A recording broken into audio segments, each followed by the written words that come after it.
It's another day, another vlog. Samahan nyo nga ako ngayong araw. At syempre, kung bago ka pa lamang sa aming Facebook page, don't forget to follow, like, and share. Thank you! And for today's video, matagal na nga ako nagkikrave ng taho at wala akong mahanap nito. Buti na lang ay meron na nito sa university. Yung time nga na yan ay boring na boring nga talaga ako at wala akong magawa. Dahil sa haba nga ng vacant namin ay pwede ka na nga mag-travel. At syempre pera na nga lang ang kulang. Kung nauumay ka na nga sa pagmumukha ko ay skip mo na nga yung video na to.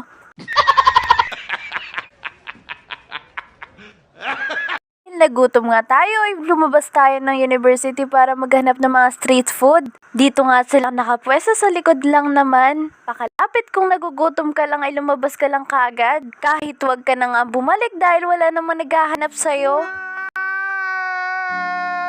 Naghahanap ka nga na pagkain na sa harapan mo gusto iluto, mag street food ka na, ganun din naman yun. Napakamahal nga talaga kahit fishbowl na to. Mo sasabihin kung hanggang saan makakarating yung 20 pesos mo dahil wala nang mararating yan.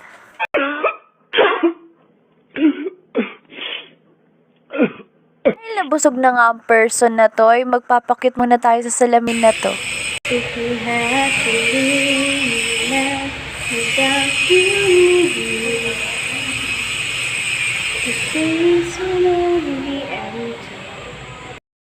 Hindi ko alam kung anong huling linis ng salamin na to. 1 hour later. Gabi na at uwian na. At buti na lang ay may nahanap pa tayo ng masasakyan. Napakahirap nga maghanap ng masasakyan sa gantong oras ng gabi.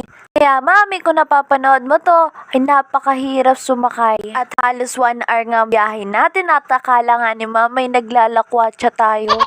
Galit na galit, gusto kong manakit. At pagbaba nga natin ng bus, ay hindi pa nga tayo tapos bumiyahe. Ay sasakyan pa nga tayo ng tricycle bago nga tayo makauwi. Kung akala nyo pagsakay na tricycle ay uuwi na tayo, ay naku po, hindi pa. Aabutin tayo ng samsyam sa pag-aantay. Dahil hindi aalis ang tricycle kung hindi kayo 3 pasahero sa loob. Inaabot nga ako ng ilang oras sa pag-aantay. Parang akong nabunutan ng tinig kapag may nalaman ako may kasabay na ako. Dahil mabubulok ka nga sa pilan kung wala kang kasabay. Kaya hanggang dito na lang. Babush! 你弄的背